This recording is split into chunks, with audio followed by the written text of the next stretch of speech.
In my last video, I broke down why an ILIT, an Irrevocable Life Insurance Trust, is one of the most powerful ways to protect your wealth, especially with the estate tax exemption changing in 2026. Today, I'm going to walk you through step by step how to set up one the right way. Not the complicated version, but the version the ultra wealthy rely on, with clarity, structure, and zero room for IRS headaches. Before we dive in, here's the 10-second recap. An ILIT is a separate legal entity that owns a life insurance policy instead of you.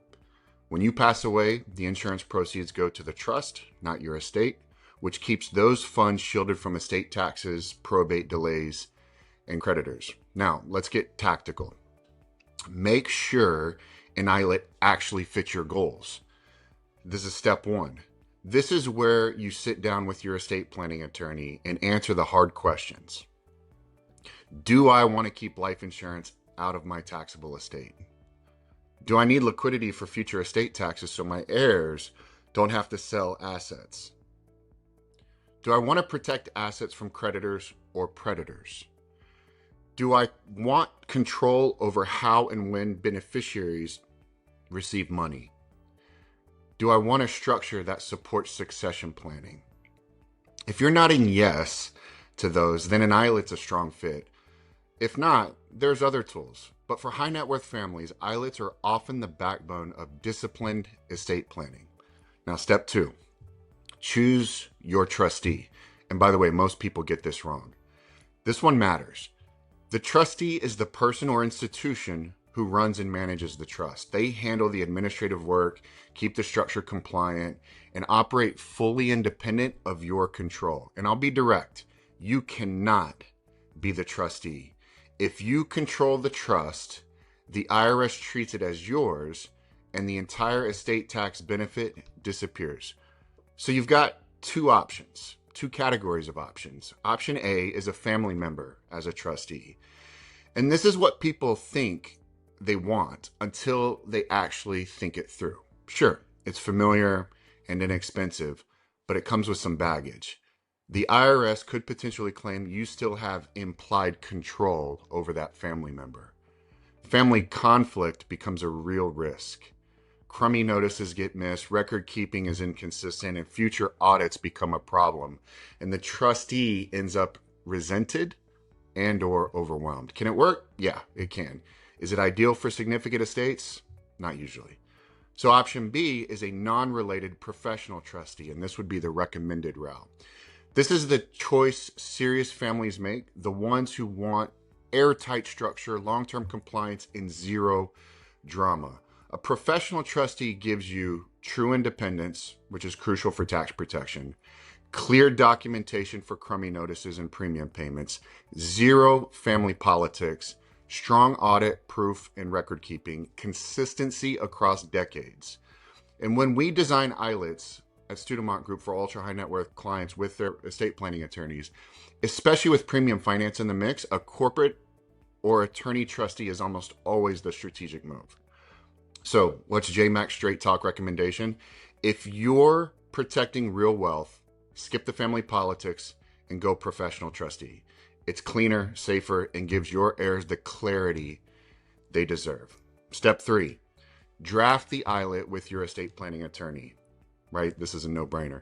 This is where the legal document is created, and it outlines the name of the trust, the trustee, your beneficiaries, how distributions work, policy management rules, Crummey withdrawal provisions.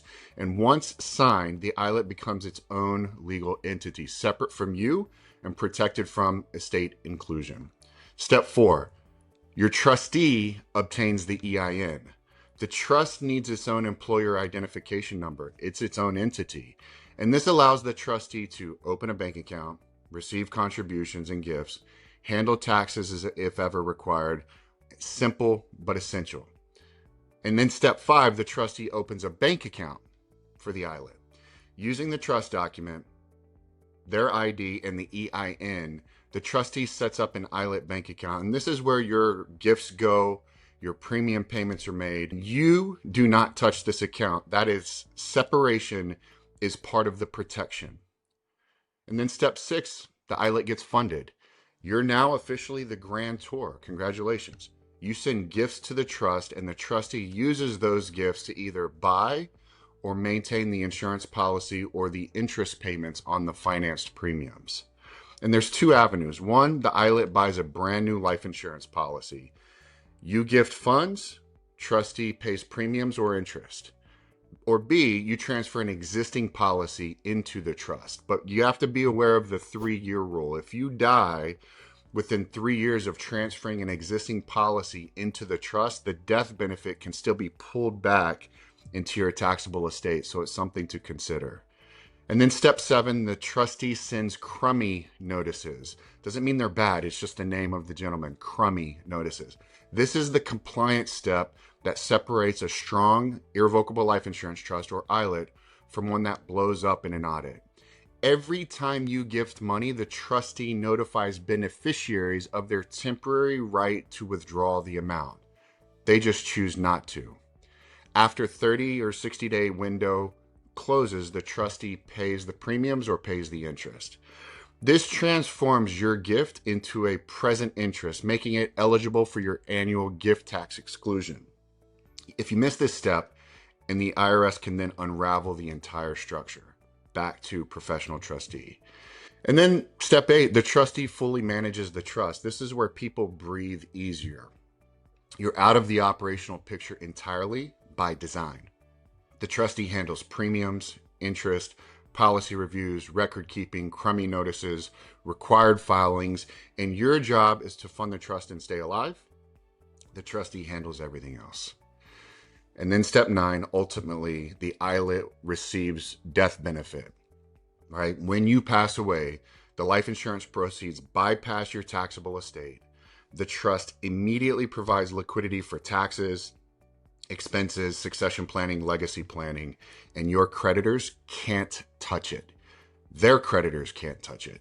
Your heirs do not have to fire sale assets.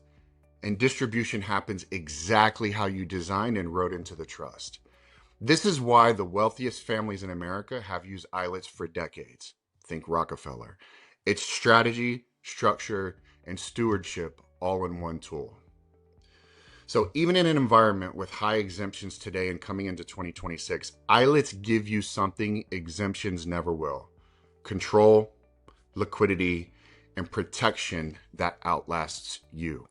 At Studemont Group, we coordinate closely with your estate planning attorney to ensure your ILIT structure is sound, compliant, and optimally aligned with your long-term objectives. We don't practice law, clearly, but we make sure your insurance integrates with your estate plan rather than complicating it. If you're planning proactively for 2026 or simply want a cleaner legacy strategy, now's the time to take action. Let's start that conversation.